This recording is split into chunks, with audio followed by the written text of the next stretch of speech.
But you also ran into a problem that we have, which is that we interview people and then we'll have like interviews back to back, and sometimes they'll have beef with each other, and it can sometimes end in like a weird situation where we're trying to like keep them away from each other. And you guys obviously experienced that with the Summrs incident. Man, that was a situation where it's just, you know, you blink and bam, it's just like blow up in your face. And luckily for that, you know, no one got hurt. Like the fans were safe. No guns, no knives. So just, you know, hands being thrown. But it was just one of those things where, you know, you got to learn from, and you got to like mitigate artist interaction. Because from the day of the show, like leading up to the show, like no one had beef with each other. It was like a situation where it's like something that happened right then and there. Like it wasn't no turmoil, no beef, to my knowledge.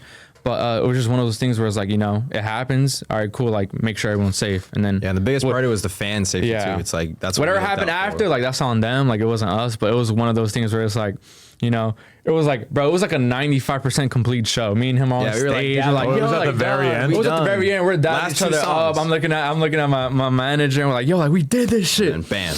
And it's like I turn around, look back, and it's like, I'm like, yo, what's happening? And it was like, bro, it was crazy. And like, you know, obviously that night was just, bro, my phone was just crazy. I had to turn that shit off. I couldn't do it because even me and him were like freaking out, like, yo, like what's this gonna do to us? Yada yada yada. And I remember as they were fighting, the projector from the second story was showing our big ass logo on the shit. We're like, turn the logo. Every round, we're like, turn it off. By then the phones were up. I was like, oh, it's all over me. It was too late. But luckily, like, you know, we didn't really get much shit from the fans. Like, it kind of like turned their experience up more. But obviously, you know, it was more so like, you know, keeping it professional and, you know, doing your due diligence. Big learning experience. Checking up on, you know, both of the teams, making sure they're good. Like, yo, y'all good, bet. Y'all, you know, you're good, bet. All right, you know, whatever happens after, like, that's not us. Like, after Box Fest, like this ain't us. Because I can't lie, like the original, like when I was younger, a lot of my most memorable shows I've been to in my life were the most violent ones, where there was crazy fights in the mosh pit, shit like that. But then as an older dude who's able to put myself in the shoes of the person putting on the show,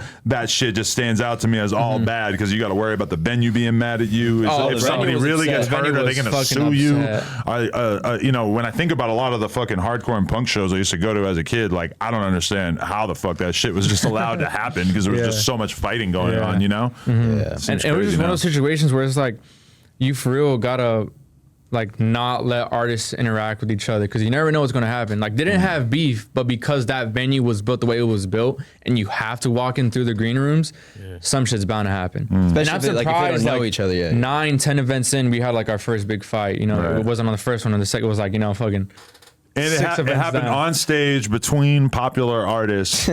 That's like really not ideal from a perspective. It felt like a bad dream, bro. Like, no, for sure. Day after, I'm like, damn, that should really happen. And like in the moment, it was hard to even I know it was real when like OGM, you know, y'all started posting about it. I'm like, damn, like, wait, this actually happened. Fuck. Yeah. And it was, you know, it was one of those things like, I bet next show, like, unless we know that the artists are best fucking friends, we're not letting them interact with each other. And I think it's something we had to go through too. So like really make sure we solidify how the safety gets like proceeded through everyone, for fans, for artist exits and entrances. And like we're learning, bro. Like we're not even outdoors. We're not even doing double, triple stages. I mean, yet. Rolling Loud back in the day, it used to be like backstage areas, everybody hanging out, all kinds of shit and could now happen. It's changed. Have you been to the recent ones? They like bust you in, bro. You perform, then they get you out of there. There's no overlap, bro.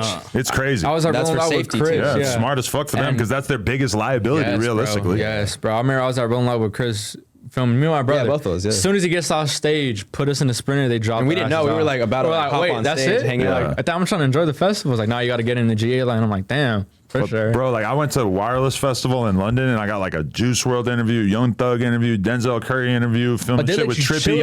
But it was backstage in the UK where they don't have as many security concerns, so they're letting everybody just kick it on picnic tables, and that's why I was able to get so much content. And I have never had that kind of experience since in America. Even New York, New York was probably worse. That was 2019, but like I tried going to like a bunch of festivals after that, thinking like, oh, it's gonna be lit like the other one, and it's never like that. I got disappointed just a little bit, but it's like, you know, I see it, like knowing what, you know, where you get shit like what happens at art shit where people just fighting on one stage. That was cool recently was Summer Smash. They had like an artist lounge, and like everyone was cool there. Like the vibes are great. Like maybe dudes won't beat each other up because they're so cool with Cole Bennett. Yeah, shout out. Want to bring that into it was actually Jake, you know, Jake Milan from Lyrical. He was actually texting me the day after. He's like, yo, bro, like you good? He checked up on me, and he was just, you know, shit happens. You know, he was telling me his experiences, how some similar shit happened to one of his earlier shows, and it made me feel a lot better because it sort of felt like the world was crashing down and I was like, fuck, like our image is fucked. No one's going to want to do our shows. Like, cause you got it. Yeah. That was just like in the moment type shit. But it's like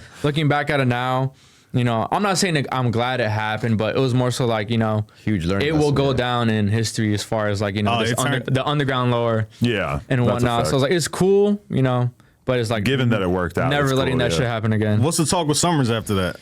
I checked up on him. I called him, make sure he's good. You know, I'm all right, bet you cool. If you need anything, let me know. Obviously, I checked in with like the opium team, make sure y'all good. Y'all need anything, let me know. It's just keeping it neutral because at the end of the day, like that shit had nothing to do with us. Like we're fucking celebrating on stage. Like, yeah, like we just do a big ass show. Like, oh, and then shit. bam, fire. We're like, all right, fuck.